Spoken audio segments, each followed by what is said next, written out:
जब तक तेज तेंदुआ उसके काफी करीब नहीं आ गया, तब तक शौर्य एक कदम भी किनारे नहीं हटा।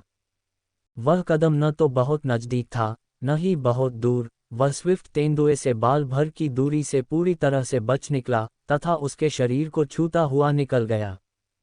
स्विफ्ट तेंदुए से बचते हुए शौर्य ने लापरवाही से अपने हाथ में लंबी तलवार घुमाई।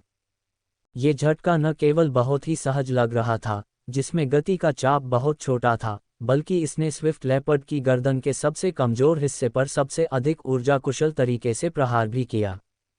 ये क्षेत्र केवल आधा इंच चौड़ा था, और जब स्विफ्ट लेपर्ड तेज गति से आगे बढ़ रहा था, तो एक मार्शल योद्धा भी इस स्थान पर हमला नहीं कर सकता था। हालांकि शौर्य का आकस्मिक प्रहार इस स्थान पर सटीक रूप से लगा। यदि उन मार्शल योद्धाओं को इस बारे में पता चलता, तो वे इतने शर्मिंदा होते कि वे अपने घरों से बाहर निकलने की हिम्मत नहीं करते। दरार, एक हल्की ध्वनि, केवल तलवार की रोशनी की चमक दिखाई दे रही थी। स्विफ्ट तेंदुए का सिर हवा में ऊंचा उठ गया था तथा उस पर बड़ी मात्रा में खून बह रहा था। स्विफ्ट लेपर्ड का शरीर अकड़कर जमीन पर गिर गया तथा जड़त्व के कारण रुकने से पहले 10 मीटर से अधिक दूर तक आगे की ओर खिसकता रहा।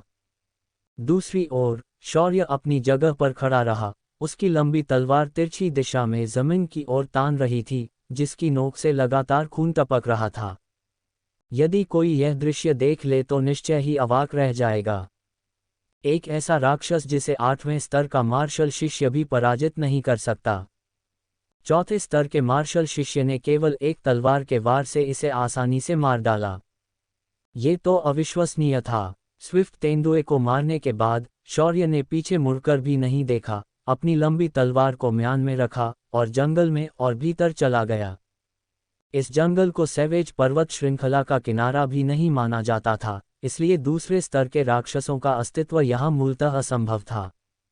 शौर्य, जिसने सूक्ष्म नियंत्रण की क्षमता में महारत हासिल कर ली थी, उसके लिए कोई भी प्रथम स्तर का राक्षस खतरा पैदा नहीं कर सकता था। इसका मतलब ये था कि वह इस जंगल में बेरोक-टोक घूम सकता था। Dash dash dash. अगले दिनों में शौर्य ने जंगल में राक्षसों का बेतहाशा शिकार किया और उसकी साधना भी बढ़ती रही।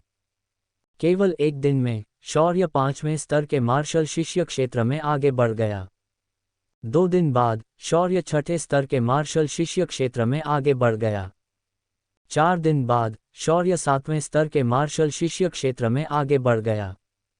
8 दिन बाद शौर्य 8वें स्तर के मार्शल शिष्य क्षेत्र में आगे बढ़ गया। महज 8 दिनों में 4 स्तरों को पार करना, ये कैसी अवधारणा है। यू प्रांत में सबसे शक्तिशाली प्रतिभाशाली व्यक्ति को मार्शल डिसाइपल चरण में एक स्तर आगे बढ़ने में औसतन 4 महीने लगते हैं। दक्षिणी जिया साम्राज्य में सबसे शक्तिशाली प्रतिभा को मार्शल शिष्य चरण में एक स्तर आगे बढ़ने में औसतन 3 महीने लगते हैं। स्वर्गीय मार्शल महाद्वीप पर सबसे शक्तिशाली प्रतिभाशाली व्यक्ति को मार्शल शिष्य चरण में एक स्तर आगे बढ़ने में औसतन 2 महीने लगते हैं। यहाँ तक कि दिव्य क्षेत्र के अद्वितीय चमत्कारी लोगों को भी मार्शल शिष्य स्तर में एक स्तर आगे बढ़ने में कम से कम आधा महीना लग जाता है। और शौर्य को अब 4 स्तर आगे बढ़ने में केवल 8 दिन लगे। ये गति तो अकल्पनीय है। ये पूरी तरह से डेमोनिक गॉड कोर क्रिस्टल की क्षमता पर निर्भर करता है। डेमोनिक गॉड कोर क्रिस्टल के बिना शौर्य की अपनी पिछली जिंदगी की प्रतिभा के साथ भी चौथे स्तर के मार्शल शिष्य से 8वें स्तर के मार्शल शिष्य तक जाने में कम से कम 2 महीने लगेंगे। राक्षसी देव कोर क्रिस्टल के साथ शौर्य की साधना की गति कई गुना से अधिक बढ़ गई है। इन कुछ दिनों की हत्या के बाद शौर्य ने राक्षसी देव कोर क्रिस्टल का एक पैटर्न खोजा। मारे गए दुश्मन का स्तर जितना अधिक होगा, जीवन शक्ति को अवशोषित करने के बाद उतनी ही अधिक साधना प्राप्त होगी। मध्यम श्रेणी के प्रथम स्तर के राक्षस को मारने से निम्न श्रेणी के प्रथम स्तर के राक्षस की तुलना में दुगुनी खेती प्राप्त होती है। उच्च श्रेणी के प्रथम स्तर के राक्षस को मारने से मध्यम श्रेणी के प्रथम स्तर के राक्षस की तुलना में दुगुनी साधना प्राप्त होती है। उदाहरण के लिए, यदि एक निम्न श्रेणी के द्वितीय स्तर के राक्षस को मार दिया जाए, तो उसकी साधना उच्च श्रेणी के प्रथम स्तर के राक्षस की साधना से कम 2 गुनी होती है। शौर्य अब 8वें स्तर के मार्शल शिष्य क्षेत्र में पहुंच गया है और उसकी समग्र शक्ति पहले की तुलना में कई स्तरों तक बढ़ गई है और उसकी शक्ति 9वें स्तर के मार्शल शिष्य से भी अधिक है। सूक्ष्म नियंत्रण की स्थिति में वह मार्शल योद्धा क्षेत्र में शक्तिशाली दुश्मनों को भी स्तरों में छलांग लगाकर हरा सकता है। चूंकि वह मार्शल योद्धाओं को हरा सकता है, इसलिए उसके पास निम्न श्रेणी के दूसरे स्तर के राक्षसों से लड़ने की ताकत भी है। अपनी साधना को गति देने के लिए शौर्य ने इस जंगल को छोड़कर सैवेज पर्वत श्रृंखला की गहराई में जाने का निर्णय लिया। Dash dash dash. दोपहर के समय सूरज चमक रहा था। एक निश्चित पर्वत श्रृंखला में काले कपड़े पहने शौर्य अचानक रुक गया और दूर स्थित पर्वत शिखर को देखने के लिए अपना सिर घुमाया। उसकी आंखों में आश्चर्य की झलक दिखाई दी। उस समय शौर्य की आत्मा अचानक कांप उठी, उस स्थान पर किसी चीज से प्रतिध्वनित हुई। निस्संदेह उसके पिछले जन्म से उसकी आत्मा का एक टुकड़ा उस पर्वत शिखर की पीठ पर था।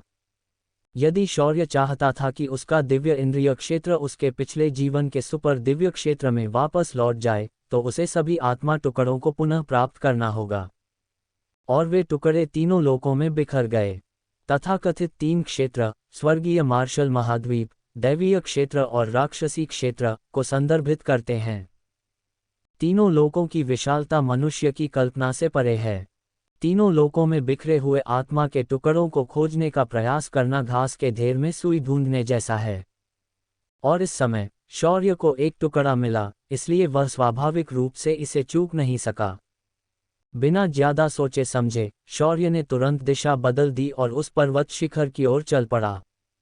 रास्ते में शौर्य को कई प्रथम स्तर के राक्षसों का सामना करना पड़ा, जो कुछ अधिक भयानक द्वारा पीछा किए जा रहे थे, और सभी पर्वत श्रृंखला के किनारे की ओर भाग गए। शौर्य थोड़ा उत्सुक था, वहां ऐसा क्या था जो इतना भयानक था कि ये सभी राक्षस भाग रहे थे। जल्द ही शौर्य पहाड़ पर चढ़ गया और शिखर पर खड़ा होकर नीचे देखने लगा। लगभग 1 मीटर व्यास वाला एक विशालकाय अजगर पहाड़ की तलहटी में लॉन पर कुंडली मारकर बैठा था। इस विशालकाय अजगर की आंखें अत्यंत लाल रंग की थीं, इसका शरीर रक्त लाल तराजू से ढका हुआ था, और यदि इसके कुंडलित शरीर को सीधा कर दिया जाए तो ये कम से कम 10 मीटर लंबा होगा। उसके शरीर से एक बहुत शक्तिशाली राक्षसी आभा निकल रही थी। ये भयावह राक्षसी आभा ही थी जिसने आसपास के राक्षसों को 3 कदम पीछे हटने और सैवेज पर्वत श्रृंखला के किनारे की ओर भागने पर मजबूर कर दिया। रक्त स्केल्ड पायथन, एक उच्च श्रेणी का तीसरा स्तर का राक्षस। इसकी ताकत एक मानव उच्च श्रेणी के मार्शल मास्टर के बराबर है। इसका शरीर रक्षा अत्यंत असामान्य है, और इसमें एक शहर को नष्ट करने में सक्षम भयानक शक्ति है। सैवेज पर्वत श्रृंखला के किनारे के क्षेत्रों में केवल प्रथम स्तर के राक्षस और कुछ ही संख्या में द्वितीय स्तर के राक्षस आमतौर पर दिखाई देते हैं, और रक्त स्तरीय पायथन के स्तर के राक्षसों का दिखाई देना असंभव है। ये रक्त स्केल्ड अजगर यहाँ कैसे आया? जैसे ही शौर्य सोच रहा था, रक्त स्केल्ड अजगर अचानक बाहर निकल आया। उसका विशाल शरीर लाल छाया में बदल गया और बिजली की तरह 10 मीटर से अधिक दूर बड़े पेड़ पर गिर गया। उसी समय एक प्रेत आकृति अचानक बड़े पेड़ के नीचे से छलांग लगाती हुई हवा में 10 मीटर से अधिक ऊपर उठती है, और फिर एक क्षैतिज रूप से बढ़ती हुई शाखा को धक्का देकर तेजी से किनारे की ओर बढ़ती है, और रक्त स्केल्ड अजगर के टकराने से पहले बड़े पेड़ से दूर चली जाती है।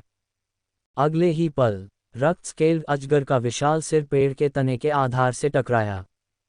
टकराना, केवल एक तेज आवाज सुनाई दे रही थी।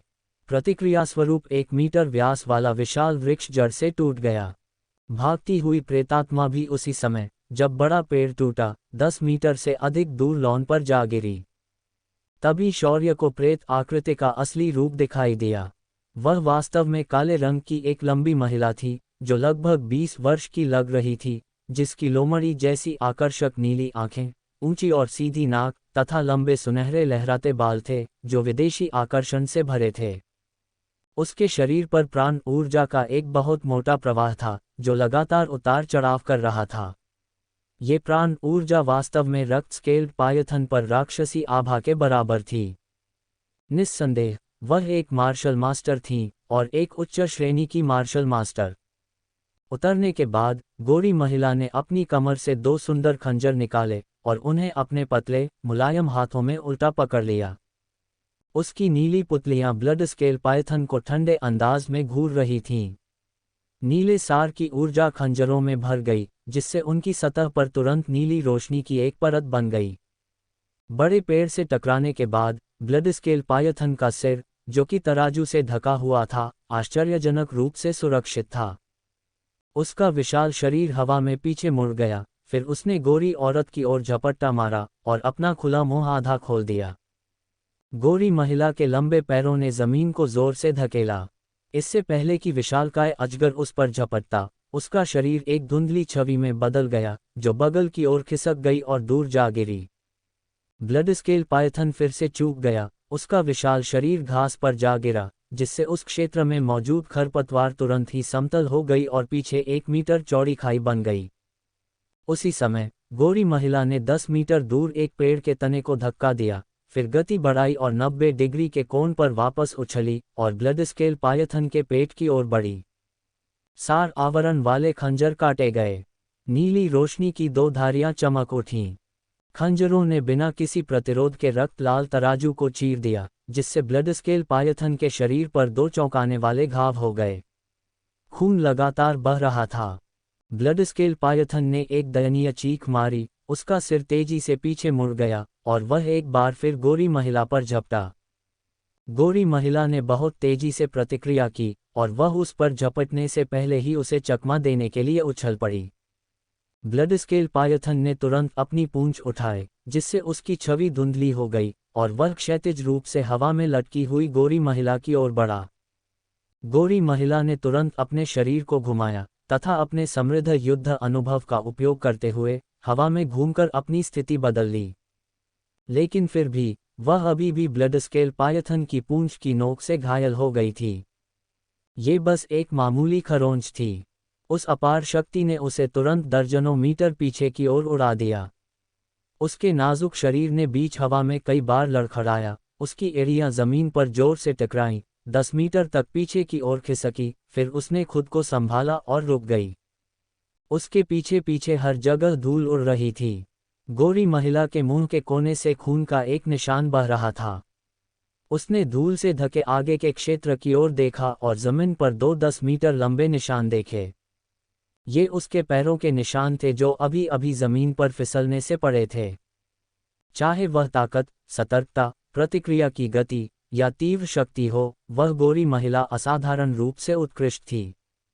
विशेषकर उसकी गति, जो अविश्वसनीय रूप से तेज थी, लगभग शौर्य की राक्षसी देव कोर क्रिस्टल की पहली स्थिति को सक्रिय करने के बाद की गति के बराबर थी।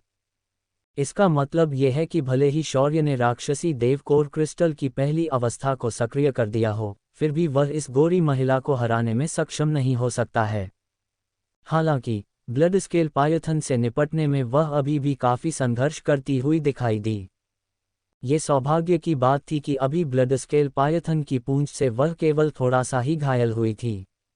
अगर वह सीधे सिर पर चोट करती, तो एक उच्च स्तरीय मार्शल मास्टर होने के बावजूद वह गंभीर रूप से घायल हो जाती। शौर्य अभी भी अपना मिशन भूला नहीं था, इसलिए उसने लड़ाई देखना जारी नहीं रखा। इसके बजाय उसने अपनी आत्मा के टुकड़े की खोज शुरू कर दी। पहाड़ की तलहटी में 2 मीटर व्यास की एक गुफा थी, जो संभवतः ब्लडस्केल पायथन का ठिकाना था, और वह स्रोत जिसने शौर्य की आत्मा की प्रतिध्वनि पैदा की, जो कि उसकी आत्मा का टुकड़ा था, इसी गुफा में था। जबकि गोरी महिला और ब्लडस्केल पायथन एक भयंकर लड़ाई में बंद थे, शौर्य तुरंत गुफा में घुस गया, उसका आंकड़ा जल्दी से अंधेरे में गायब हो गया। वह गुफा में जितना अंदर गया, गुफा उतनी ही अधिक अंधेरी और नम होती गई। शौर्य की आध्यात्मिक शक्ति अभी बाहरी पहचान के लिए पर्याप्त मजबूत नहीं थी, इसलिए वह केवल आत्मा प्रतिध्वनि की दिशा का अनुसरण कर सकता था। वह जल्दी से गुफा के सबसे गहरे हिस्से में पहुंच गया। बिखरे हुए पत्थरों के ढेर के बीच एक समचतुर्भुज क्रिस्टल पत्थर था जो हल्की लाल रोशनी से टिमटिमा रहा था। ये वास्तव में सोल जेड का टुकड़ा था जिसने शौर्य की बची हुई आत्मा को सील कर दिया था। जब तक वह इस सोल जेड टुकड़े के भीतर शेष आत्मा को अवशोषित कर लेगा, शौर्य की दिव्य इंद्रिय क्षेत्र में काफी सुधार होगा। हालांकि अभी इसे विलय करने का समय नहीं था। शौर्य ने तुरंत सोल जेड के टुकड़े को हटा दिया, फिर जिस रास्ते से आया था उसी रास्ते से वापस लौटा और गुफा से बाहर चला गया। जब शौर्य गुफा के प्रवेश द्वार से बाहर निकला तो वह अपने सामने का दृश्य देखकर चौंक गया। इस समय युद्ध खत्म हो गया था। ब्लडस्केल पायथन जमीन पर मर रहा था, उसके ज्यादातर रक्त लाल रंग के छिलके उतर चुके थे और उसका शरीर भयावह घावों से ढका हुआ था। उसके चारों ओर पहले से ही खून जमा हुआ था। गोरी महिला 10 मीटर दूर पड़ी थी, वह भी गंभीर रूप से घायल थी और मरने के कगार पर थी। हालांकि उसकी हालत ब्लडस्केल पायथन से थोड़ी बेहतर थी। शौर्य को अपने समृद्ध युद्ध अनुभव के कारण स्वाभाविक रूप से पता था कि गोरी महिला और ब्लडस्केल पायथन दोनों पूरी तरह से थक चुके थे और अपनी सीमा पर थे। अब कोई भी निम्न स्तर का भयंकर जानवर उनकी जान ले सकता है। हालांकि शौर्य अपने पिछले जीवन में एक सम्राट था और उसे कभी भी दूसरों के दुर्भाग्य का फायदा उठाने की आदत नहीं थी। इसके अलावा ये केवल मार्शल मास्टर क्षेत्र में प्रतिद्वंद्वी थे।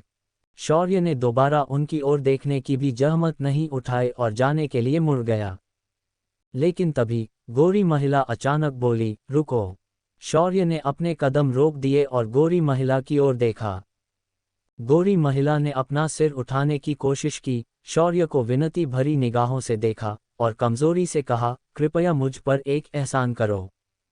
बोलते समय गोरी महिला ने ब्लडस्केल पायथन की ओर देखा, मुझे इसका अंदरूनी भाग चाहिए। जब तक आप इसे खोदने में मेरी मदद कर सकते हैं, मैं आपकी कोई भी शर्त मानने को तैयार हूं। शौर्य ने ब्लडस्केल पायथन पर नजर डाली, फिर अपनी कमर से अपनी लंबी तलवार निकाली और उसकी ओर चला गया। शौर्य अच्छी तरह से जानता था कि भयंकर जानवरों की जीवन शक्ति हमेशा मनुष्यों की तुलना में अधिक मजबूत होती है। यदि शौर्य ने स्थिति को नज़रअंदाज किया तो ब्लडस्केल पायथन की चोटें निश्चित रूप से पहले ठीक हो जाएंगी और गोरी महिला निश्चित रूप से मर जाएगी। आखिरकार यह इसलिए था क्योंकि गोरी महिला ने ब्लडस्केल पायथन को रोक रखा था, जिससे शौर्य को गुफा में प्रवेश करने और आत्मा का टुकड़ा प्राप्त करने का अवसर मिला। गोरी महिला ने शौर्य की मदद की थी, इसलिए बदले में शौर्य ने उसके अनुरोध पर सहमति जताई। शौर्य की वर्तमान ताकत के साथ वह संभवतः ब्लडस्केल पायथन को नुकसान नहीं पहुंचा सकता था, क्योंकि ब्लडस्केल पायथन के शरीर को ढकने वाले शल्क धातु से भी अधिक कठोर थे। लेकिन इस समय ब्लडस्केल पायथन के शरीर पर अधिकांश शल्क गिर चुके थे, जिससे बड़ी मात्रा में त्वचा उजागर हो गई थी। कुछ स्थानों पर तो त्वचा भी कट गई थी, जिससे धुंधला मांस और नाजुक मुलायम ऊतक दिखाई दे रहे थे। और ब्लडस्केल पायथन की गर्दन पर इतना गहरा घाव था कि हड्डी दिखाई दे रही थी। ये घाव उसकी सांस की नली से सिर्फ 1 इंच की दूरी पर था। अगर यह घाव सिर्फ 1 इंच और गहरा होता तो ये ब्लडस्केल पायथन खत्म हो जाता। शौर्य भावशून्यतापूर्वक ब्लडस्केल पायथन की गर्दन तक गया और अपने हाथ में लंबी तलवार घुमाए। तेज ब्लेड ने हड्डी तक गहरे घाव में सटीक रूप से प्रवेश किया, जिससे नाजुक नर्म ऊतक के साथ साथ श्वास नली भी अलग हो गई। उनकी गतिविधियां बिना किसी हिचकिचाहट के साफ और निर्णायक थीं। एक ही पल में पूरी प्रक्रिया समाप्त हो गई। ब्लडस्केल पायथन की जीवन शक्ति को तुरंत राक्षसी देवकोर क्रिस्टल द्वारा अवशोषित कर लिया गया, फिर शौर्य को पोषण देने के लिए साधना ऊर्जा में परिवर्तित कर दिया गया। शौर्य ने तुरंत ही पुनः बहुत अधिक मात्रा में साधना ऊर्जा प्राप्त कर ली। उसका क्षेत्र, जो मूल रूप से मार्शल शिष्य के 8वें स्तर में प्रवेश कर रहा था, तुरंत ही 8वें स्तर के मध्य चरण में पहुंच गया। शौर्य तब ब्लडस्केल पायथन के पेट के पास गया, अपनी तलवार का उपयोग करके उस मांस को काट दिया जो अब तराजू से सुरक्षित नहीं था, और उदर गुहा से एक पीले रंग का आंतरिक कोर बाहर निकाला। ये सब करने के बाद शौर्य ने कुशलतापूर्वक अपनी लंबी तलवार को म्यान में वापस रख दिया और ब्लडस्केल पायथन के आंतरिक कोर वाली गोरी महिला के पास चला गया। शौर्य ने सुनहरे बालों वाली महिला को आंतरिक कोर सौंप दिया, तुमने मेरी मदद की और मैं तुम्हारी मदद करूंगा। अब हम एक दूसरे के प्रति कुछ भी ऋणी नहीं हैं, इसलिए तुम्हें मेरी किसी भी शर्त से सहमत होने की आवश्यकता नहीं है। आंतरिक कोर प्राप्त करने के बाद सुनहरे बालों वाली महिला ने कृतज्ञता का भाव दिखाया, धन्यवाद। शौर्य ने कुछ और नहीं कहा और जाने के लिए मुड़ गया। जैसे ही वह मुड़ा, उसके कदम रुक गए और उसका माथा थोड़ा सिकुड़ गया। अभी अभी हुई लड़ाई के दौरान इस सुनहरे बालों वाली महिला ने अपनी सारी युआन क्यूई साफ तौर पर खत्म कर दी थी। लेकिन इस समय उसके शरीर के भीतर एक बहुत बड़ी ऊर्जा छिपी हुई थी। इस ऊर्जा का परिमाण उसके पास मौजूद युआन क्यूई से भी अधिक था। हालांकि वह इस ऊर्जा का उपयोग बिल्कुल नहीं कर सकी, जो वास्तव में अजीब था। आखिर क्या हो रहा है? काफी देर तक हिचकिचाने के बाद शौर्य ने अंततः पीछे मुड़कर सुनहरे बालों वाली महिला की ओर देखा। क्या आप चाहती थीं कि रक्त स्केल्ड पायथन के आंतरिक कोर से किसी प्रकार का अमृत परिष्कृत हो, जिससे आपके शरीर के भीतर बंद ऊर्जा को निकाला जा सके? शौर्य के शब्दों को सुनकर सुनहरे बालों वाली महिला की पुतलियां तेजी से सिकुड़ गईं, जैसे कि उसे किसी महत्वपूर्ण स्थान पर चोट लगी हो। वह पूरी तरह से स्तब्ध हो गई। आपको कैसे पता चला? शौर्य मुड़ा और बैठ गया। उसने अपना हाथ सुनहरे बालों वाली महिला के सिर पर रख दिया। फिर उसने अपनी आंखें बंद कर ली और अपनी दिव्य इंद्रियों का उपयोग करके सुनहरे बालों वाली महिला के शरीर को देखा। थोड़ी देर बाद शौर्य ने अपनी गहरी आंखें खोली, जो सब कुछ देख रही थीं। ऐसा लगता है कि यह ऊर्जा एक शक्तिशाली विशेषज्ञ से आती है। इस विशेषज्ञ का क्षेत्र कम से कम मार्शल सम्राट से कम नहीं है। सुनहरे बालों वाली महिला की आंखें आश्चर्य से फैल गईं और उसका चेहरा अविश्वास से भर गया। शौर्य की अभिव्यक्ति अपरिवर्तित रही और उसने कहा, इस विशेषज्ञ ने आपके शरीर के भीतर इस ऊर्जा को सील कर दिया है, स्पष्ट रूप से आपको नियंत्रित करने का इरादा रखता है। एक बार जब आप उसकी आज्ञा का उल्लंघन करने का साहस करते हैं, तो वह किसी भी समय आपके भीतर इस ऊर्जा को सक्रिय कर सकता है, जिससे आपका जीवन पूरी तरह समाप्त हो सकता है। अगर मैं गलत नहीं हूं तो इस विशेषज्ञ की पहचान आपके नेता के रूप में होनी चाहिए, है ना? शौर्य की बात सुनने के बाद सुनहरे बालों वाली महिला पूरी तरह से डर गई। काफी देर बाद उसने आखिरकार एक गहरी सांस ली, अपने सदमे से उभरी और फिर शौर्य को अविश्वसनीय निगाहों से देखा। तुम वास्तव में कौन हो? मैं कौन हूं यह महत्वपूर्ण नहीं है, शौर्य ने थोड़ा मुस्कुराते हुए कहा। महत्वपूर्ण बात यह है कि मैं आपको निश्चितता के साथ बता सकता हूं कि चाहे आप ब्लड स्केल्ड पायथन के आंतरिक कोर को कैसे भी परिष्कृत कर लें, आपके शरीर के भीतर की ऊर्जा को निकालना असंभव है। शौर्य की बातें सुनकर सुनहरे बालों वाली महिला का दिल तुरंत नीचे तक डूब गया। शौर्य ने कुछ ही शब्दों में उसकी स्थिति का सटीक वर्णन कर दिया था, यहाँ तक कि उस नेता का भी अनुमान लगा लिया था जो पीछे से उसे हेरफेर कर रहा था। यह उसके असाधारण स्वभाव को दिखाने के लिए पर्याप्त था। ऐसे असाधारण व्यक्ति द्वारा कहे गए शब्द काफी विश्वसनीय थे। तो फिर मैं इस ऊर्जा को कैसे हटा सकती हूँ? सुनहरे बालों वाली महिला ने शौर्य को असहायता से देखा। शौर्य ने सहजता से अपना हाथ हिलाया। यह मेरे लिए बहुत सरल है। क्या तुम गंभीर हो? सुनहरे बालों वाली महिला थोड़ी सशंकित थी। ये एक मार्शल सम्राट विशेषज्ञ द्वारा प्रत्यारोपित ऊर्जा थी। वह दूर दूर तक घूम चुकी थी, हर तरह के तरीके अपना चुकी थी, लेकिन उसे हटा नहीं पाई। फिर भी इस युवक ने कहा कि उसके लिए यह आसान था। यदि कोई और होता तो वह निश्चित रूप से इस पर विश्वास नहीं करती। लेकिन इस युवक ने कुछ ही शब्दों में उसकी स्थिति के बारे में बहुत सारी सच्चाइयां उजागर कर दी थीं। शायद उसे वाकई कोई रास्ता पता था। मैं इस ऊर्जा को अवशोषित कर सकता हूं, लेकिन इसके लिए आपके सहयोग की आवश्यकता है, शौर्य ने गंभीरता से कहा। शौर्य के शब्दों को सुनकर सुनहरे बालों वाली महिला की आंखों में संदेह गहरा गया। आप यह भी जानते हैं कि यह ऊर्जा एक मार्शल सम्राट विशेषज्ञ से आती है। यहां तक कि मार्शल किंग क्षेत्र के कई विशेषज्ञ भी असहाय हैं। आप इसे कैसे अवशोषित कर सकते हैं? भले ही आप अपने मात्र मार्शल अप्रेंटिस क्षेत्र के साथ वास्तव में इस ऊर्जा को अवशोषित कर लें, फिर भी आप इस ऊर्जा के संपर्क में आते ही संभवतः धूल में बदल जाएंगे। शौर्य ने उदासीनता से कंधे उचकाए। जो जैसा चाहो वैसा करो। वैसे भी अब मुझे तुम्हारा कोई एहसान नहीं है। अगर तुम्हें मेरी बात पर यकीन नहीं है, तो इस blood scaled Python inner core को वापस ले जाओ और इसका अध्ययन करो। इस दुनिया में मेरे अलावा कोई भी तुम्हें नहीं बचा सकता। बोलने के बाद शौर्य उठकर जाने के लिए तैयार हो गया। जैसे ही वह खड़ा हुआ, उसने पीछे से सुनहरे बालों वाली महिला को पुकारते हुए सुना, रुको। शौर्य ने अपने कदम रोक दिए। सुनहरे बालों वाली महिला ने गहरी सांस ली। मुझे तुम पर विश्वास है। यदि ये पहले होता तो अपनी शक्ति के साथ एक युवक द्वारा ये कहा जाना कि इस संसार में मेरे अलावा तुम्हें कोई नहीं बचा सकता, उसे बेतुका लगता। हालांकि इस समय उसे उस युवक की बातों पर बेवजह विश्वास हो गया। यहाँ तक कि उसे भी समझ में नहीं आया कि उसने इस युवक पर विश्वास क्यों किया। शायद यह मृत घोड़े के साथ ऐसा व्यवहार करने की मानसिकता थी मानो वह अभी भी जीवित हो। शायद ऐसा इसलिए था क्योंकि उस युवक ने कुछ ही शब्दों में उसकी स्थिति बता दी थी। शायद ऐसा इसलिए था क्योंकि इस युवक के अंदर से एक आत्मविश्वास झलकता था, एक ऐसा आत्मविश्वास जो सर्वोच्च शिखर विशेषज्ञों में होता है। संक्षेप में, वह बस उस युवक पर विश्वास करती थी। पहले इसे खाओ। शौर्य ने अपने शरीर से एक चिंतनशील गोली निकाली और उसे सुनहरे बालों वाली महिला की ओर फेंक दिया जैसे कि वह कचरा हो। सुनहरे बालों वाली महिला ने इसे ले लिया और तुरंत सदमे में आ गई। यह एक 10वीं कक्षा की उपचार गोली है। उसे विश्वास ही नहीं हो रहा था कि इस दुनिया में कोई 10वीं कक्षा की गोली को भी परिष्कृत कर सकता है।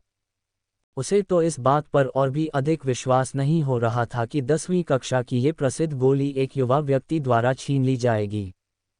और उसने उसे इतनी उदारता से, इतनी लापरवाही से बाहर निकाला, मानो वह कूड़ा फेंक रहा हो। 10वीं कक्षा की गोली बनाने में सक्षम होना उस युवक की असाधारण पृष्ठभूमि को और अधिक इंगित करता है।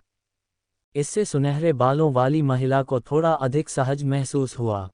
पहले तो वह केवल हताशा में ही कुछ करने की कोशिश कर रही थी, लेकिन अब उसे शौर्य से बहुत उम्मीद थी। घूरना बंद करो, ये तो बस एक टूटी हुई गोली है।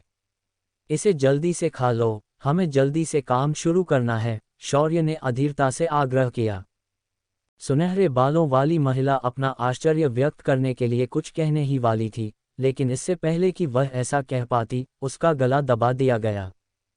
वह प्रसिद्ध 10वीं कक्षा की गोली, जिसे कभी किसी ने नहीं देखा था, उसके मुंह में एक टूटी हुई गोली बन गई। ये तो सचमुच दुनिया को हिला देने वाली बात थी। उपचारात्मक गोली लेने के बाद सुनहरे बालों वाली महिला की चोटों में थोड़ा सुधार हुआ। वह जमीन से उठी और पैर मोड़कर बैठ गई। शौर्य भी उसके सामने पैर मोड़कर बैठ गया और उनकी आंखें मिल गईं। शौर्य ने गंभीरता से कहा, यह ऊर्जा आपके सीने के क्षेत्र में प्रत्यारोपित है।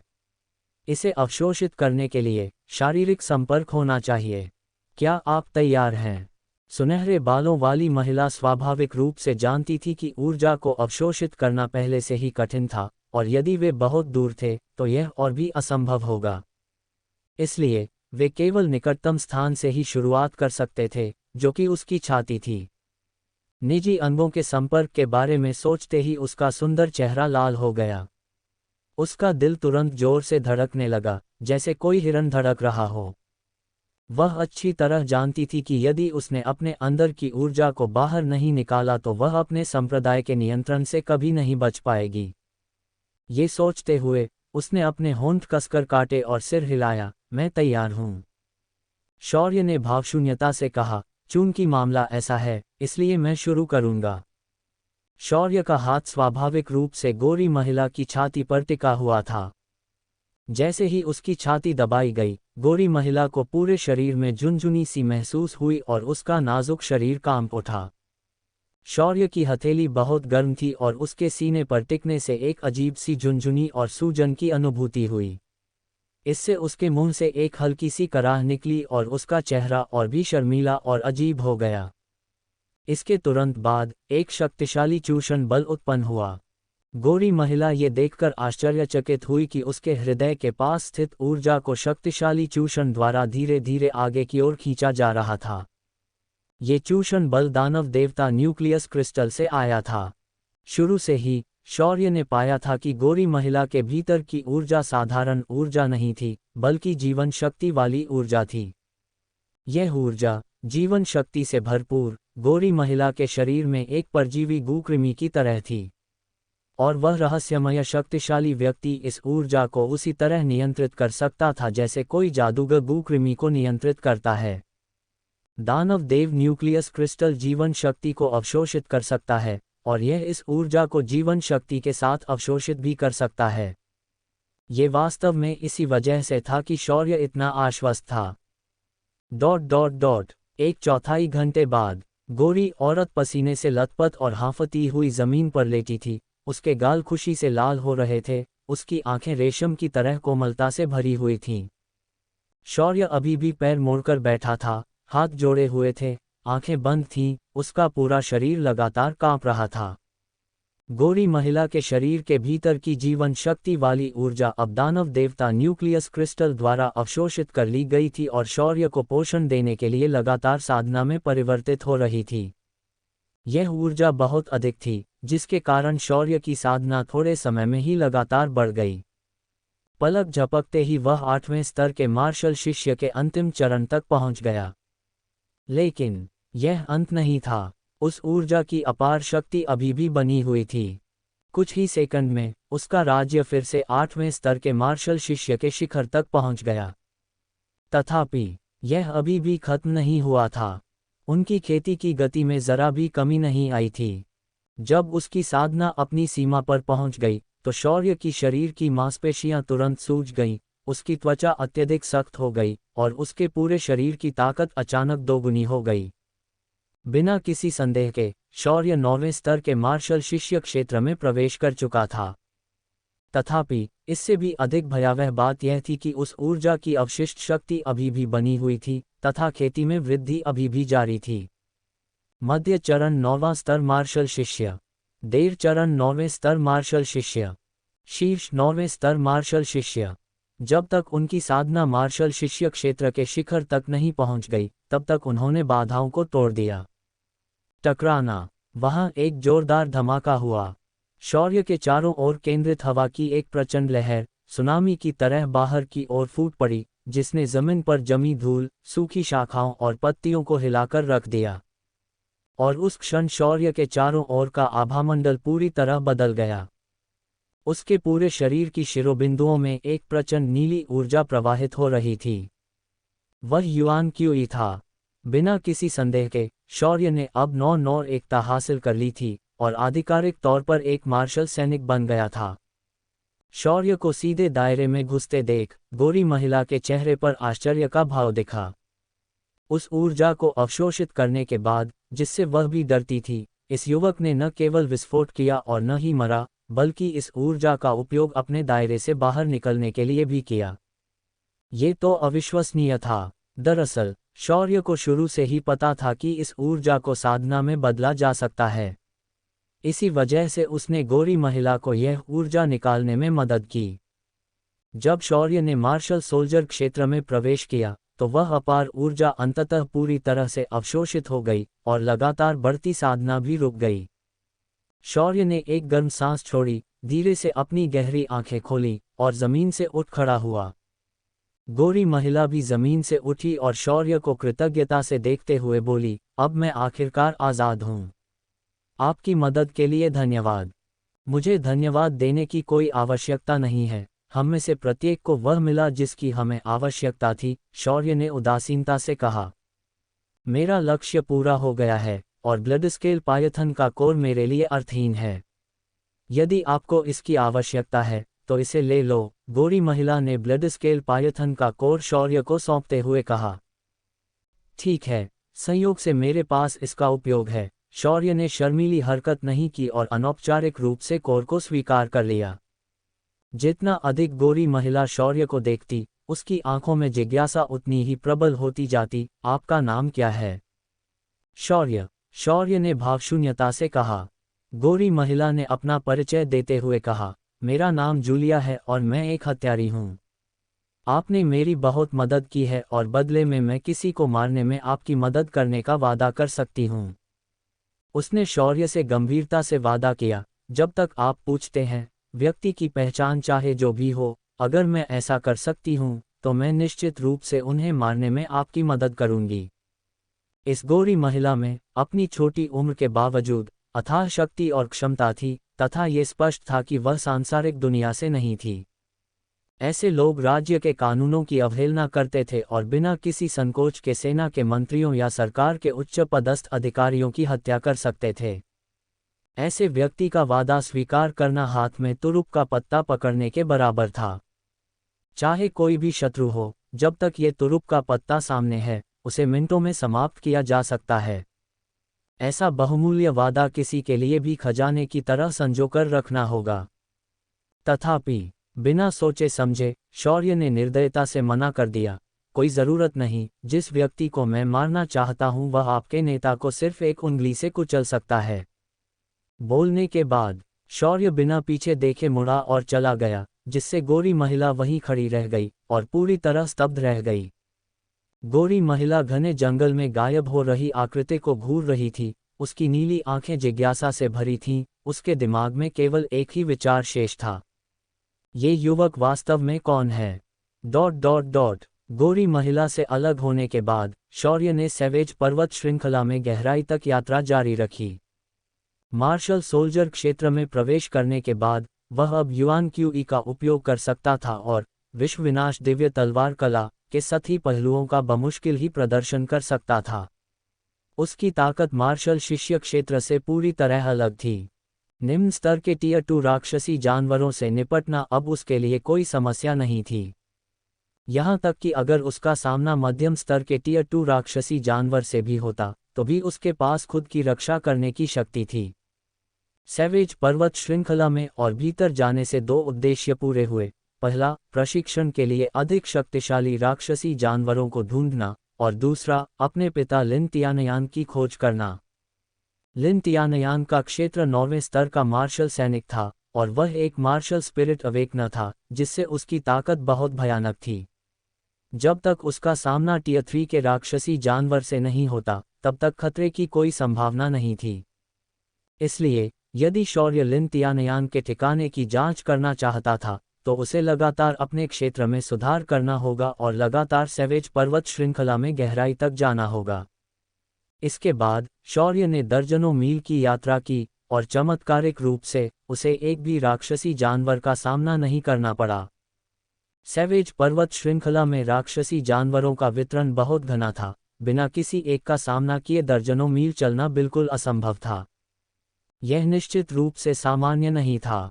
जैसे ही शौर्य उलझन में था, उसके पीछे जंगल से अचानक हलचल होने लगी। शौर्य ने थोड़ा सा भौहें सिकोड़ी, शांति से अपनी लंबी तलवार खींची और जंगल की ओर देखने लगा। उसने ठंडी रोशनी की 2 किरणें चमकती देखीं। दरार दरार, आधे मीटर व्यास वाले 2 चीड़ के पेड़ तुरंत 2 टुकड़ों में टूट गए। ऊपरी हिस्से तिरछे कटाव के साथ नीचे खिसक गए और जमीन पर गिर गए, जिससे धूल का एक बादल उठ गया। निचले हिस्से की ऊंचाई 2 मीटर से भी कम थी और कटाव इतने साफ थे मानो पॉलिश किए गए हों। जंगल की एक दरार से सुनहरे कवच से ढका एक राक्षस निकला। ये राक्षस 10 मीटर लंबा, चपटा और पतला था, जिसके 8 पतले और लंबे पैर थे। सबसे आगे के 2 पैर बहुत मजबूत थे और दरांती के आकार के थे, जो कि मैंटिस के पंजों से बहुत मिलते जुलते थे। अभी अभी जो 2 देवदार के पेड़ थे, उन्हें इन 2 दरांतियों से ठीक आधे आधे काट दिया गया। गोल्डन आर्मर्ड सिकल बीस्ट एक निम्न स्तर का द्वितीय श्रेणी का राक्षस जानवर है। इसकी ताकत एक शीर्ष तृतीय स्तर के मानव मार्शल कलाकार के बराबर है। इसमें अत्यंत शक्तिशाली आक्रमण, अत्यंत उच्च रक्षा और अत्यंत तेज गति है, जो इसे एक सर्वांगीण शक्तिशाली शत्रु बनाती है। ये राक्षस जानवरों के बीच एक ठंडे खून वाला हत्यारा है। यह निम्न स्तर के द्वितीय श्रेणी के राक्षस जानवरों में भी सबसे शक्तिशाली अस्तित्व है। जब तक कोई चौथे स्तर से ऊपर का मार्शल कलाकार न हो, इस प्रकार के राक्षस जानवर का सामना करने पर केवल भागने का ही परिणाम हो सकता है, जीत की कोई संभावना नहीं है। हालांकि शौर्य, जो अभी अभी मार्शल आर्टिस्ट के दायरे में आया था, इस समय वहीं पर जड़वत खड़ा था और भागने का कोई इरादा नहीं दिखा रहा था। सुनहरे बख्तरबंद दरांती जानवर की ओर उसकी दृष्टि में भय का कोई निशान नहीं था, केवल अंतहीन शीतलता थी।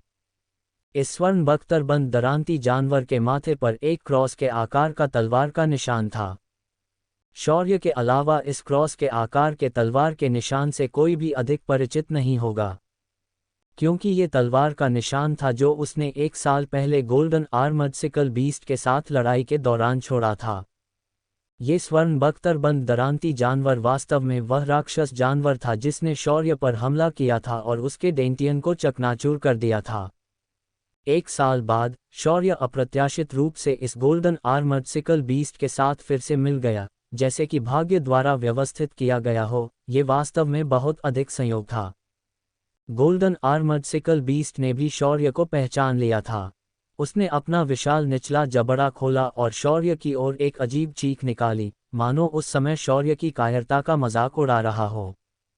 1 साल पहले शौर्य, जिसने अपनी मार्शल स्पिरिट को सक्रिय कर लिया था और दूसरे स्तर के मार्शल कलाकार क्षेत्र में था, इसके खिलाफ पूरी तरह से शक्तिहीन था, केवल एक चूहे की तरह इधर उधर भागने में सक्षम था।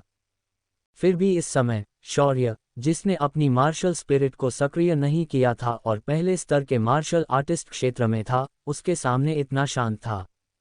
उसने सीधे अपनी आंखें बंद कर लीं, इसे पूरी तरह से अनदेखा कर दिया। और स्वर्ण बख्तरबंद दरांती जानवर की नज़र में शौर्य की हरकतें निराशा का प्रदर्शन थीं, जिसके कारण उसने प्रतिरोध छोड़ दिया।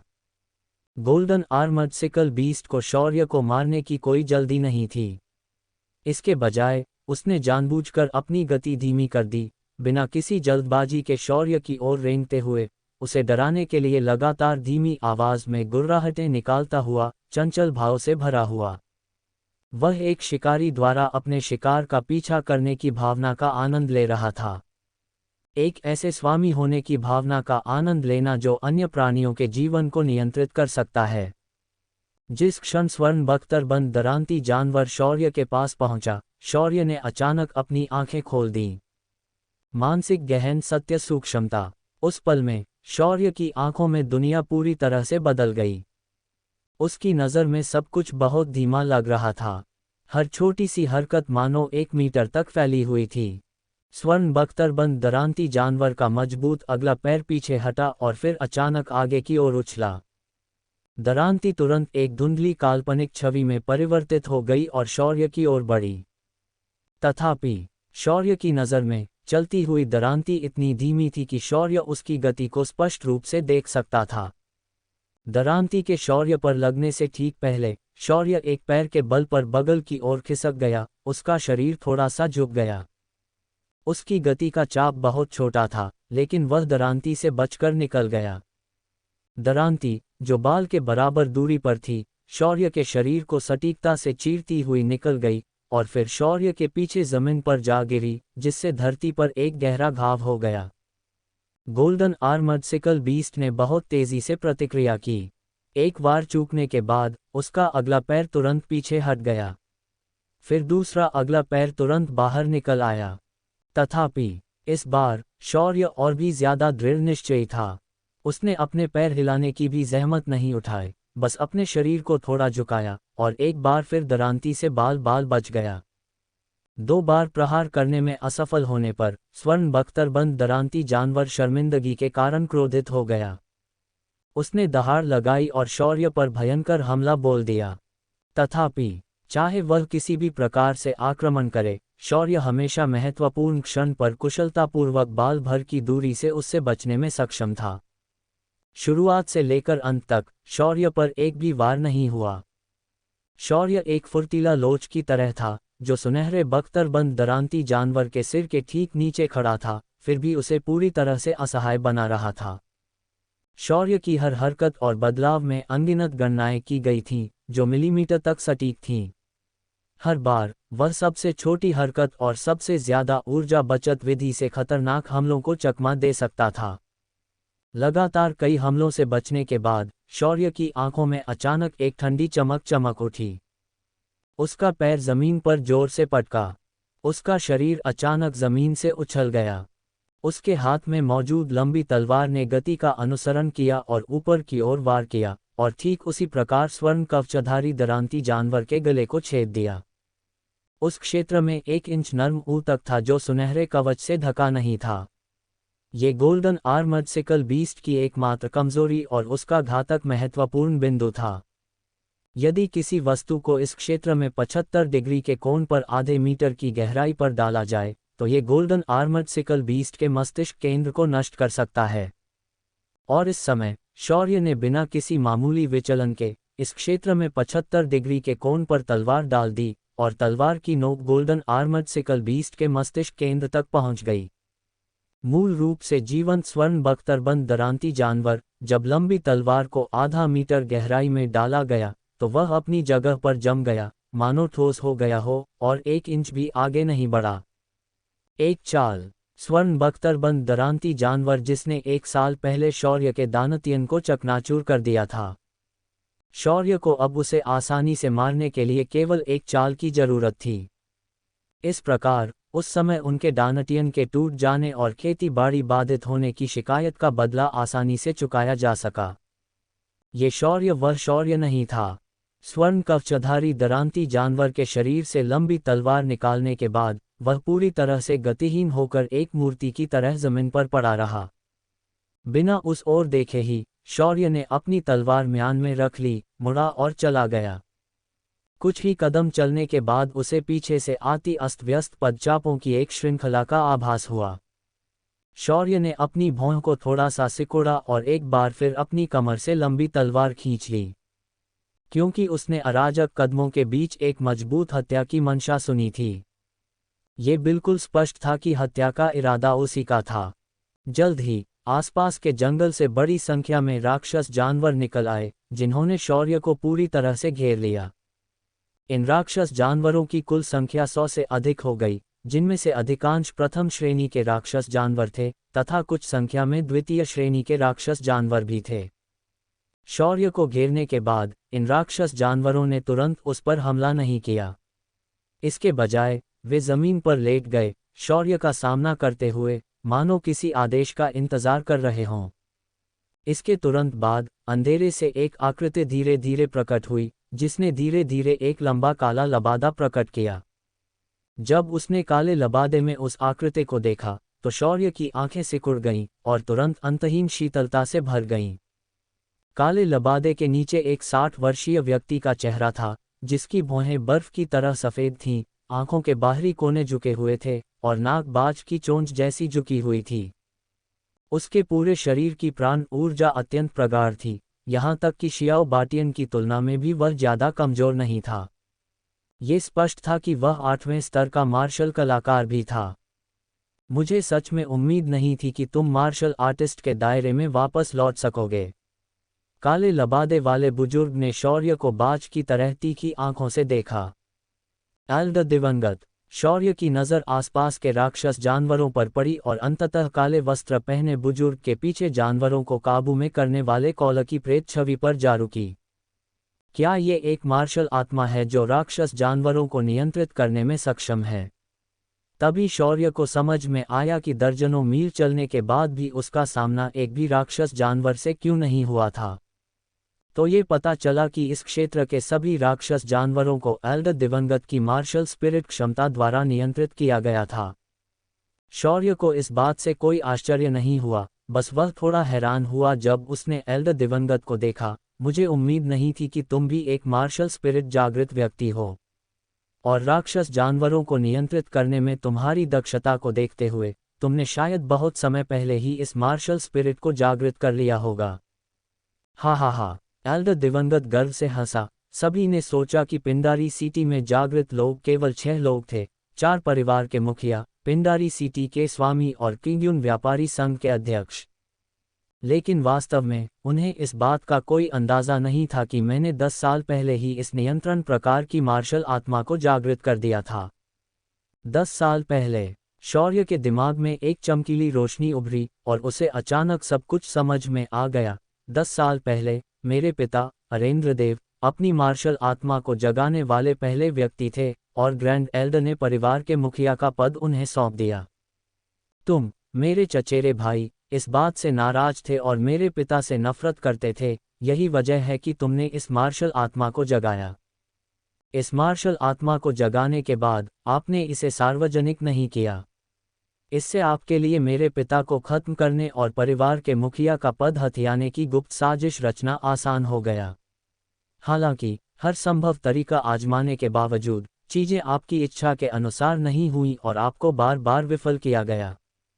इस बारे में बोलते हुए शौर्य की आंखें थोड़ी सिकुड़ गईं, जैसे कोई बाघ सोने वाला हो। ये 1 साल पहले की बात है, जब मैं प्रशिक्षण के लिए बर्बर पर्वत श्रृंखला में गया था। तब आपने गुप्त रूप से गोल्डन आर्मर सिकल जानवर को मुझ पर हमला करने के लिए प्रेरित किया था, लेकिन जानबूझकर मुझे नहीं मारा, केवल मेरे साधना क्षेत्र को अपन कर दिया। फिर आपने लिन तियानहाई को हर जगह झूठी अफवाह फैलाने के लिए कहा कि टेंडन सेवरिन मेरिडियन कनेक्टिंग घास बारबेरियन पर्वत श्रृंखला में उगती है, जिससे मेरे पिता अकेले वहां जाने के लिए लुभाए गए। शौर्य के विश्लेषण को सुनने के बाद एल्डर दिवंगत आश्चर्य और प्रशंसा से भर गया। स्पष्ट रूप से उसे उम्मीद नहीं थी कि शौर्य इतना बुद्धिमान होगा।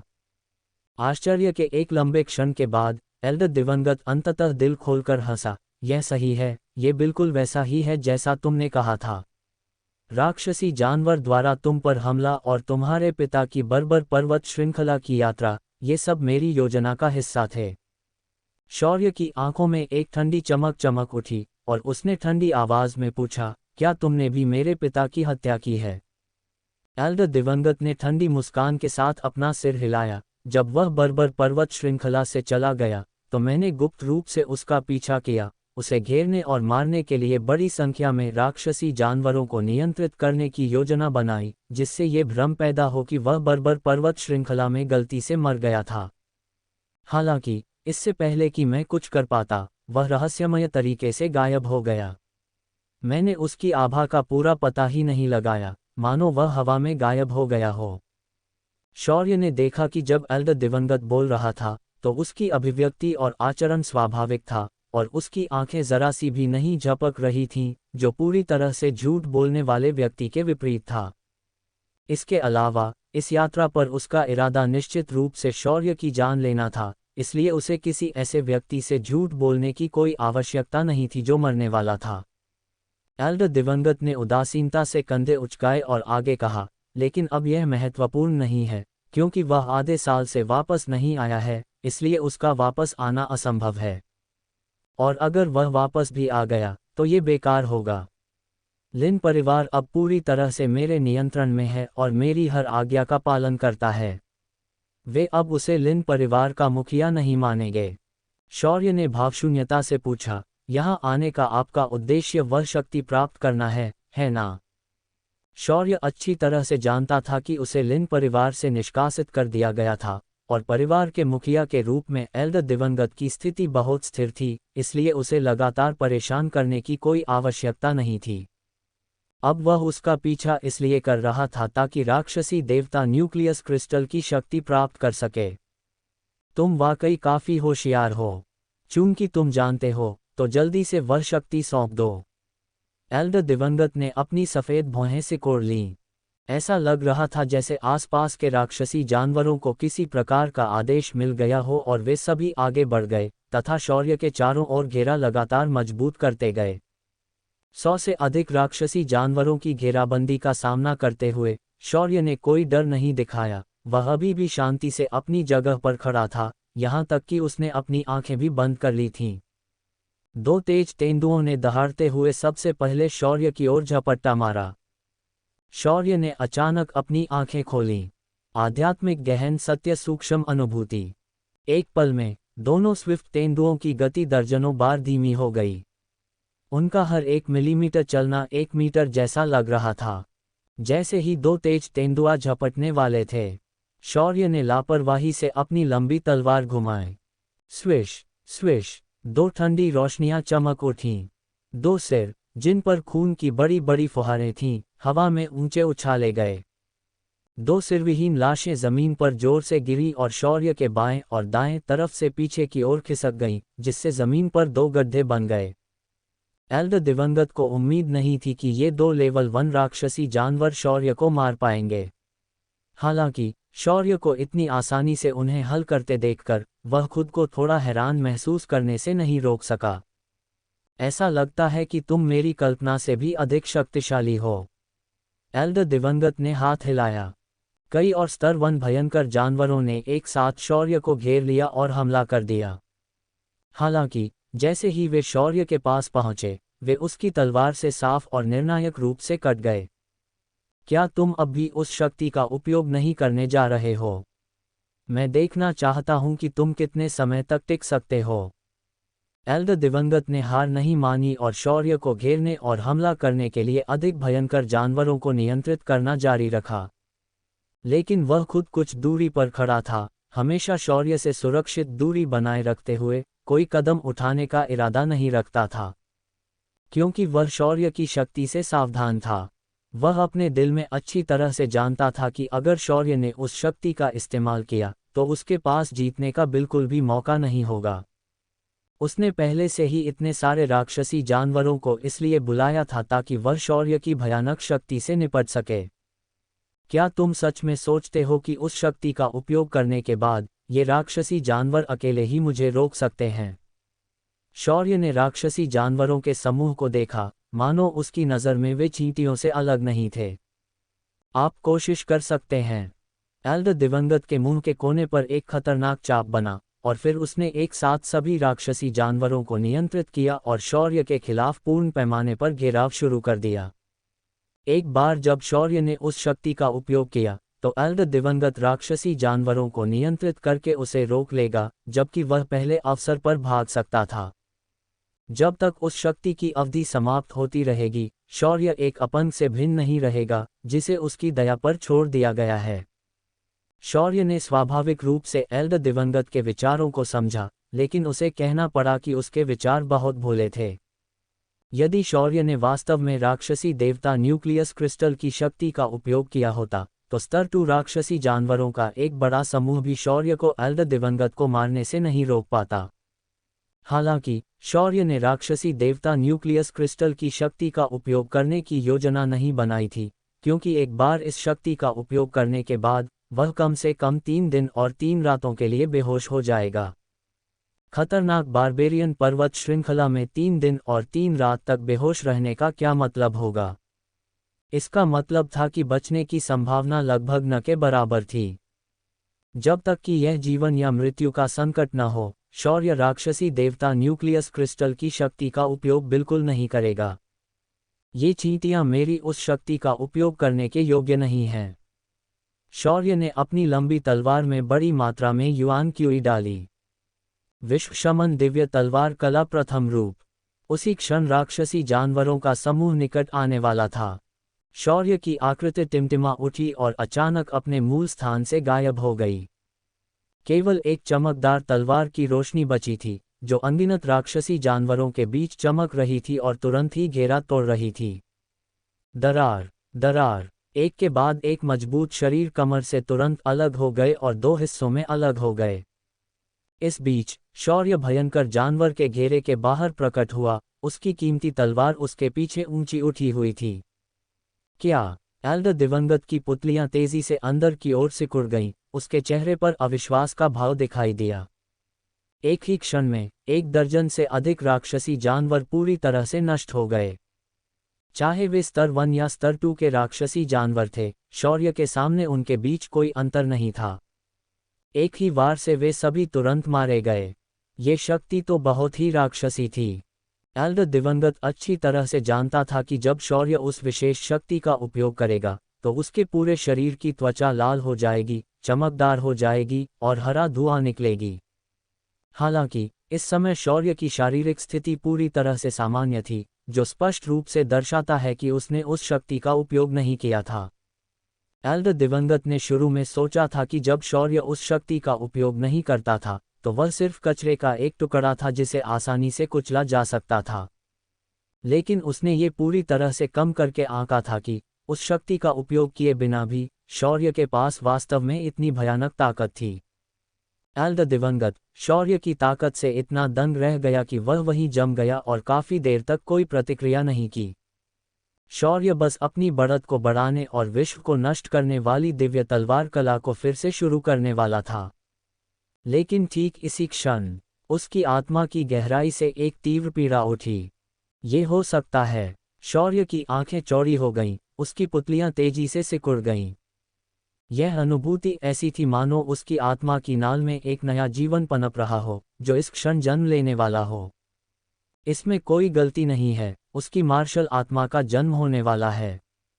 मार्शल आत्मा के जन्म के दौरान एक मार्शल कलाकार ऐसी अवस्था में प्रवेश करता है जहां उसकी आत्मा अस्थायी रूप से उसके शरीर से अलग हो जाती है और उसकी युद्ध क्षमता पूरी तरह से समाप्त हो जाती है। इसलिए शौर्य को जल्द से जल्द एकांत में जाने के लिए जगह ढूंढनी पड़ी। इससे पहले कि एल्डर दिवंगत प्रतिक्रिया कर पाती, शौर्य ने तुरंत अपने शरीर में युआन क्यूई को प्रसारित किया, घूम गया और पीछे की ओर भाग गया। तेज हवा के कदम। वह आगे बढ़ा और उसके पैरों के नीचे आगे की ओर बढ़ने वाली वायु का प्रवाह उत्पन्न हुआ, जिससे उसकी गति अचानक बढ़ गई।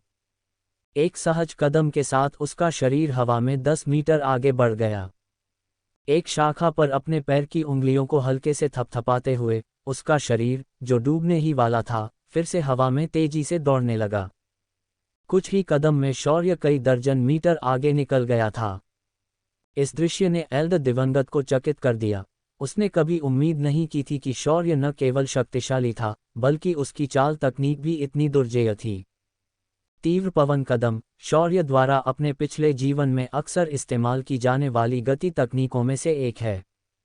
ये एक ऐसी मूवमेंट तकनीक है जो हवा की अवधारणा को एकीकृत करती है, जिससे मार्शल आर्टिस्ट हवा के साथ आगे बढ़ सकता है, निगल की तरह हल्का हो सकता है और बेहद तेज हो सकता है। इसका उपयोग पानी में तेज गति से चलने, दीवारों और छतों पर चढ़ने और एक दिन में 1000 मील की यात्रा करने के लिए किया जा सकता है। शौर्य के 100 मीटर दूर भाग जाने के बाद एल्डर दिवंगत अंततः अपने सदमे से उबर गया और उसने सभी राक्षसी जानवरों को शौर्य का पीछा करने के लिए नियंत्रित किया। हालांकि इन राक्षसी जानवरों की गति सीमित थी और वे शौर्य को पकड़ नहीं सके, वे जल्दी ही बहुत पीछे छूट गए। कई दर्जन मील तेजी से चलने के बाद शौर्य एक पहाड़ की तलहटी पर पहुंचा। इस समय उसका चेहरा पीला पड़ गया था, उसकी आंखें घूम रही थीं, वह ध्यान केंद्रित करने में असमर्थ था तथा उसकी चेतना उसके शरीर से अलग होने लगी थी। यह उनकी मार्शल आत्मा के आस्म जन्म का अग्रदूत था। उसके पास समय ही नहीं बचा था। शौर्य की नज़रें घूम गईं और उसने पहाड़ की तलहटी में लगभग 3 से 4 मीटर व्यास की एक गुफा देखी। बिना कुछ सोचे समझे वह जल्दी से गुफा के अंदर छिप गया, जबकि उसकी चेतना अभी भी उसके शरीर पर नियंत्रण कर सकती थी। गुफा बहुत गहरी और अंधेरी थी। शौर्य करीब 100 मीटर अंदर चला गया और एक विशाल कक्ष में पैर मोड़कर बैठ गया। उसकी चेतना उसके शरीर से अलग होने की सीमा तक पहुंच चुकी थी। शौर्य के पास अपने शरीर को नियंत्रित करने का कोई रास्ता नहीं था। वहां कोई अन्य रास्ता नहीं था। उसे बस यहीं रहना होगा और अपनी मार्शल आत्मा को यहीं जन्म लेने देना होगा। शौर्य के पैर मोड़कर बैठने के बाद उसका शरीर एक मूर्ति की तरह हो गया, बिना किसी प्रतिक्रिया के अपनी जगह पर बैठा रहा। उसकी आत्मा तुरंत उसके शरीर से अलग हो गई, जिससे उसके पीछे एक पारदर्शी, धुंधली रूपरेखा बन गई। ये पारदर्शी रूपरेखा शौर्य का आत्मा शरीर था। एक तीव्र दर्द, शब्दों में वर्णन नहीं किया जा सकता, जैसे अनगिनत कुंद चाकुओं ने शौर्य की आत्मा शरीर को चीर दिया हो। आत्मा माँ की नाल के समान थी और मार्शल आत्मा उसके भीतर पल रहा भ्रूण था। मार्शल सोल जन्म की प्रक्रिया एक भ्रूण के जन्म की प्रक्रिया की तरह थी। ये दर्द किसी भी संवेदी अनुभूति से परे था, एक आत्मा को चीर देने वाला दर्द जिसे आम लोग कभी नहीं सह सकते। हालांकि शौर्य के भौतिक शरीर को कोई नुकसान नहीं हुआ, लेकिन दर्द उसकी सहनशक्ति से अनगिनत गुना अधिक था। वह दर्द उसकी आत्मा की गहराई से आया था, एक ऐसा दर्द जिसे हृदय विदारक भी नहीं कहा जा सकता। यह ऐसी बात थी जिसे मनुष्य समझ नहीं सकता था। लेकिन यह इतना दर्दनाक क्यों था? शौर्य अच्छी तरह से जानता था कि मार्शल आत्मा जन्म प्रक्रिया जितनी कठिन होगी, मार्शल आत्मा का ग्रेड उतना ही उच्च होगा। इस मार्शल आत्मा के जन्म की कठिनाई उसके पिछले जन्म में दिव्य स्तर के मार्शल आत्मा के जन्म की कठिनाई से भी अधिक थी।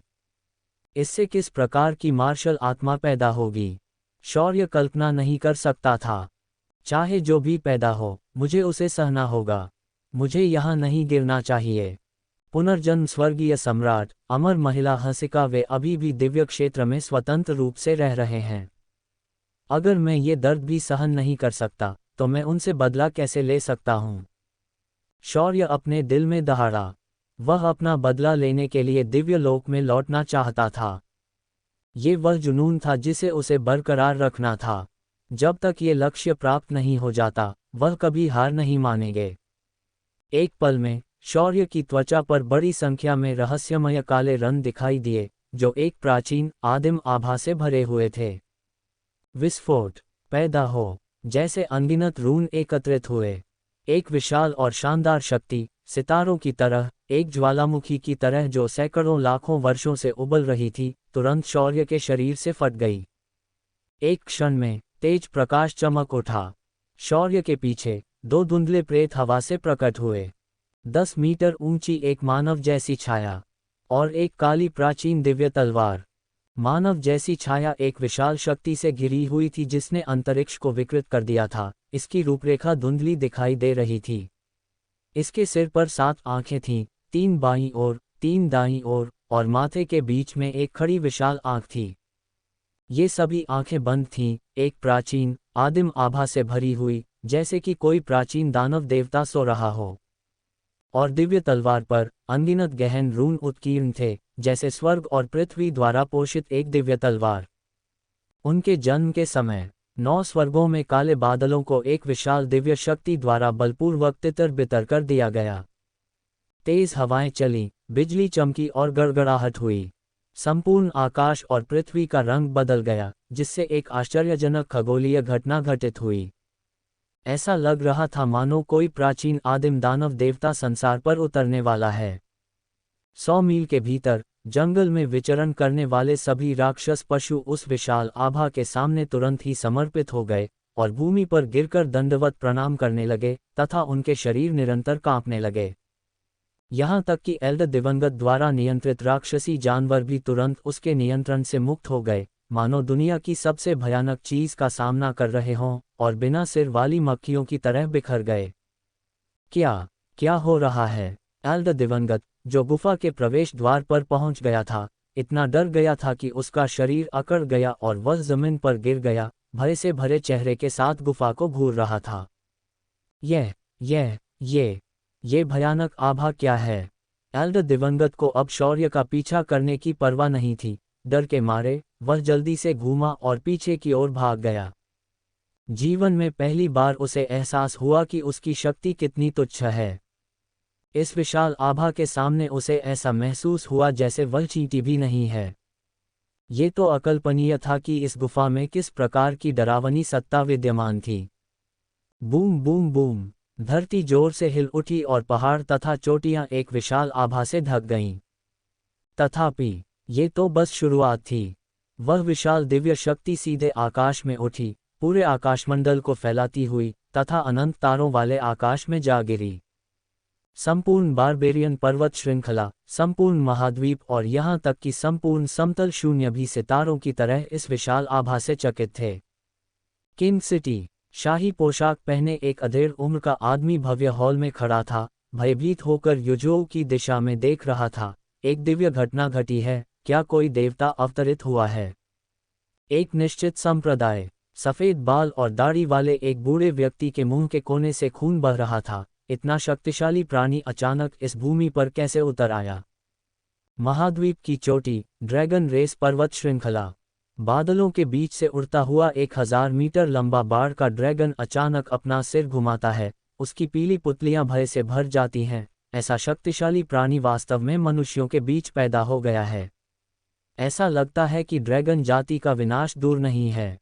दिव्य क्षेत्र, पुनर्जन्म स्वर्गीय सम्राट, एक सुनहरा मुकुट पहने हुए, एक काला कर्मचारी पकड़े हुए और काले मेगाटामा पैटर्न के साथ एक सफेद वस्त्र पहने हुए, शून्य में निलंबित कर दिया गया था। आश्चर्य में तियानवु महाद्वीप को देख रहा था। ये शक्ति इतनी परिचित क्यों है? क्या ये अद्वितीय मार्शल सम्राट हो सकता है? अमर लेडी जिक्सिया, जो विस्तृत सजावट पहने हुए थी, बैंगनी रेशम की पोशाक पहने हुए थी, जिसका चेहरा विनाशकारी रूप से सुंदर और एक दिव्य प्राणी की तरह तेजस्वी था, ने उदासीनता से अपना सिर हिलाया। यह अद्वितीय मार्शल सम्राट होना असंभव है, क्योंकि मैंने व्यक्तिगत रूप से उसकी आत्मा को सील कर दिया है। राक्षसी क्षेत्र, अंधेरे अंतरिक्ष में असंख्य राक्षसी प्राणी भूमि पर लेटे हुए, छाया में तैरते हुए एक पूजनीय प्राणी की सामूहिक रूप से पूजा कर रहे थे। अचानक छाया पूज्य ने अपनी आंखें खोली, उनकी दृष्टि समय और स्थान को भेदने में सक्षम प्रतीत हो रही थी, तथा वह स्वर्ग और पृथ्वी की सभी चीजों को नियंत्रित कर रही थी। ये प्राचीन, आदिम आभा इस समय और स्थान से संबंधित नहीं है। इसके प्रकट होने से भाग्य में खलल पड़ गया है। मुझे आशा है कि यह मेरी योजना में बाधा नहीं डालेगी। जिस क्षण मार्शल आत्मा का जन्म हुआ, तीनों लोग हिल गए और भूत चिल्लाने लगे। हालांकि कुछ ही सेकंड में वह विशाल दिव्य शक्ति बिना किसी निशान के गायब हो गई। स्वर्गीय घटना भी शांत हो गई, मानो वह कभी घटित ही न हुई हो। जब सब कुछ समाप्त हो गया तो शौर्य गुफा में पूरी तरह थककर लेट गया। उसे नहीं पता था कि उसने तीनों लोकों में कितनी हलचल मचा दी थी। उसे सिर्फ इतना पता था कि उसने एक साथ 2 योद्धा आत्माओं को जगा दिया था। कोई भी मार्शल कलाकार कितना भी शक्तिशाली क्यों न हो, वह आमतौर पर केवल एक मार्शल आत्मा को ही जागृत कर सकता है। यहाँ तक कि शौर्य, जो अपने पिछले जीवन में सम्राट था, भी कोई अपवाद नहीं था। लेकिन इस समय शौर्य ने 2 आत्माओं को मिलाकर 2 मार्शल आत्माओं को जागृत कर दिया था। पहली मार्शल आत्मा, प्राथमिक आत्मा, एक राक्षसी देवता जैसी छाया थी। इस छाया से निकलने वाली आदिम आभा को देखते हुए ये वास्तव में शौर्य की पिछले जीवन की जीवनबद्ध मार्शल आत्मा थी, आदिम राक्षसी देवता। यद्यपि इस शरीर में पुनर्जन्म लेने वाली शौर्य की आत्मा केवल एक बहुत ही छोटी आत्मा का टुकड़ा थी, लेकिन उसके पिछले जीवन से उसकी मार्शल आत्मा पूरी तरह से संरक्षित थी, इसलिए वह अभी भी अपने पिछले जीवन से अपनी मार्शल आत्मा को जागृत कर सकता था। दूसरी मार्शल आत्मा, जो द्वितीयक थी, एक काली दिव्य तलवार थी। संभवतः प्राथमिक मार्शल भावना से प्रभावित होकर ये दिव्य तलवार वास्तव में आदिम आभा के निशान से दूषित थी, जैसे कि आदिम युग में देवताओं और राक्षसों की तलवारें। ये वास्तव में इसलिए था क्योंकि यह आदिम आभा से दूषित थी, जिससे इस तलवार की गुणवत्ता पूरी तरह बदल गई। मार्शल आत्माओं के ग्रेड निम्न से उच्च तक 6 ग्रेडों में विभाजित हैं: पीला, काला, पृथ्वी, स्वर्ग, संत और दिव्य। सामान्य परिस्थितियों में स्वर्गीय मार्शल महाद्वीप पर मार्शल कलाकार केवल पीले ग्रेड मार्शल आत्माओं को जागृत करते हैं। ब्लैक ग्रेड मार्शल आत्माओं को जागृत करने वाले बहुत कम हैं, और जो लोग पृथ्वी स्तर की मार्शल आत्माओं को जागृत करते हैं, वे पूरे प्रांत में और यहाँ तक कि पूरे राज्य में शीर्ष स्तर के अस्तित्व हैं। यू प्रांत के सबसे शक्तिशाली प्रतिभाशाली जियांग नानजियान ने एक पृथ्वी स्तर की मार्शल आत्मा को जागृत किया, और शौर्य की द्वितीयक मार्शल आत्मा आदिम आभा से दूषित होने के बाद इसका ग्रेड सीधे स्वर्ग ग्रेड तक बढ़ गया। स्वर्ग ग्रेड, ये संपूर्ण स्वर्गीय मार्शल महाद्वीप पर एक शीर्ष स्तरीय अस्तित्व है। यदि द्वितीयक मार्शल आत्मा इतनी शक्तिशाली है, तो प्राथमिक मार्शल आत्मा कितनी दुर्जेय होगी। शौर्य की प्राथमिक मार्शल आत्मा मूल रूप से पहले से ही पौराणिक उच्चतम ग्रेड दिव्य ग्रेड थी। हालांकि अपने पिछले जीवन में 3 लोकों के बाहर एक प्रशिक्षण अभियान के दौरान शौर्य ने संयोग से एक प्राचीन राक्षसी देवता की विरासत प्राप्त की।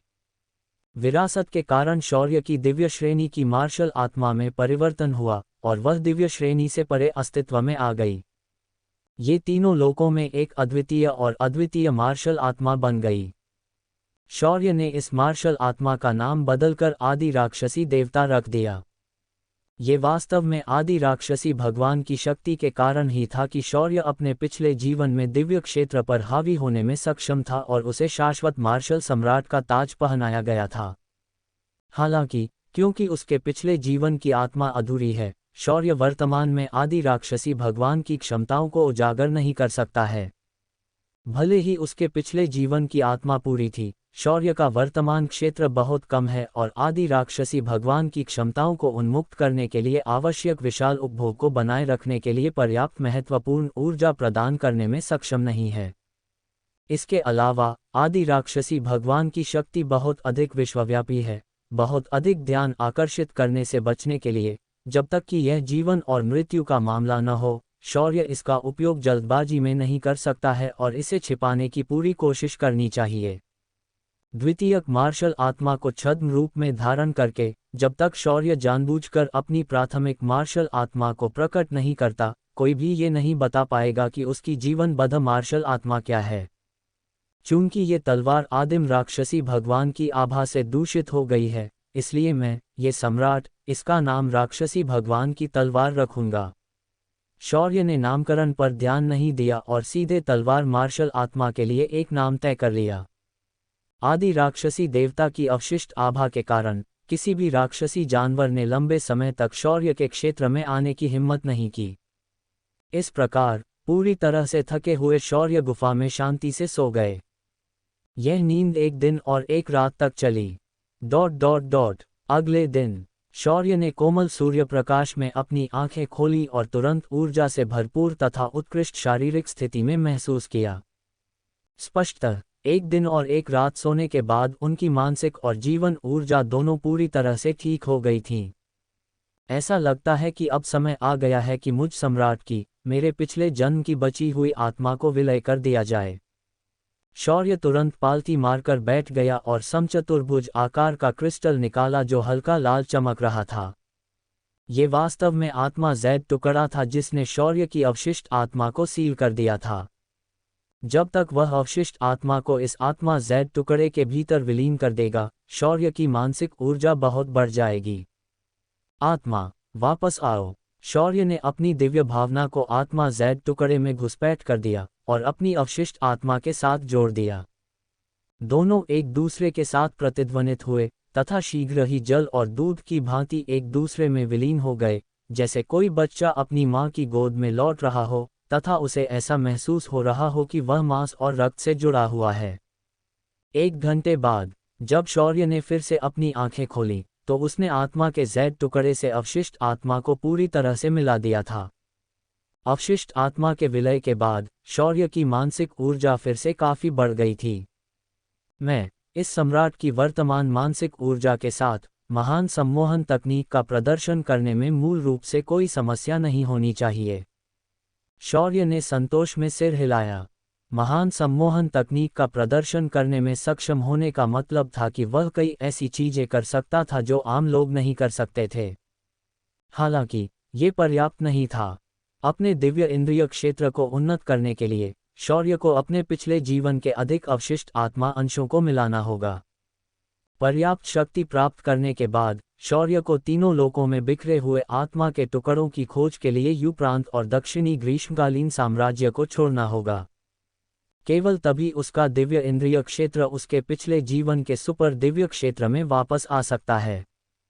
अवशिष्ट आत्मा को पूरी तरह से विलीन करने के बाद शौर्य अपने पिता का पता खोजने के लिए जंगली पर्वत श्रृंखला में और आगे नहीं बढ़ा, बल्कि जिस रास्ते से आया था उसी रास्ते से पिंडारी सिटी की ओर लौट गया।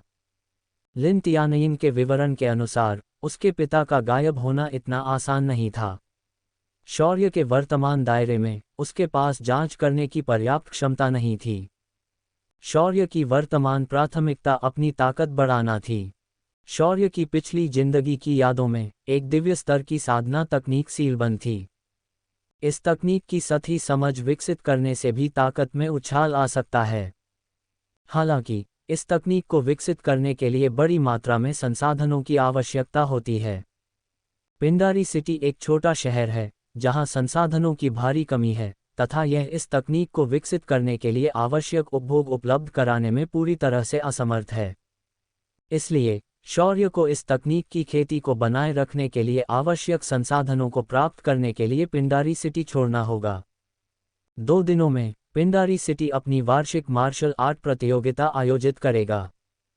ये वास्तव में शौर्य के लिए पिंडारी सिटी छोड़ने का उत्कृष्ट अवसर था।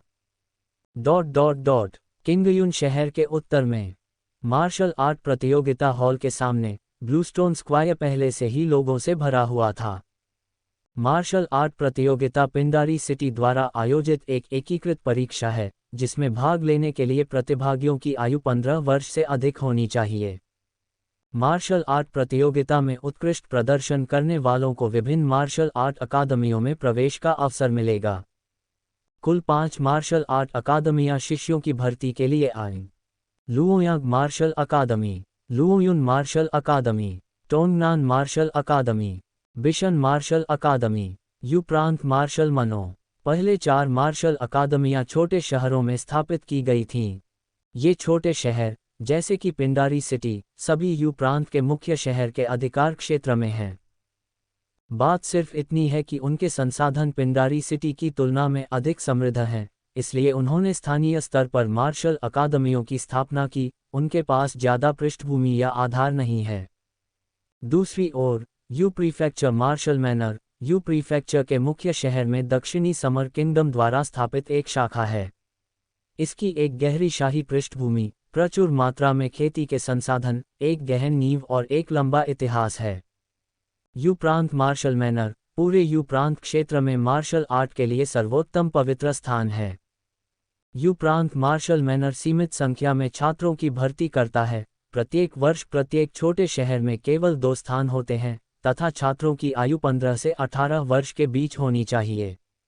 यू प्रीफेक्चर मार्शल मैनर गुणवत्ता से समझौता करने के बजाय कम लेकिन बेहतर छात्रों को रखना पसंद करेगा। प्रवेश की इतनी कठोर आवश्यकताएं लगभग दम घोंटने वाली थीं। लेकिन पिंडारी सिटी के विभिन्न प्रमुख परिवारों के प्रतिभाशाली लोग अभी भी यू प्रांत मार्शल मैनर को अपना एकमात्र लक्ष्य मानते थे।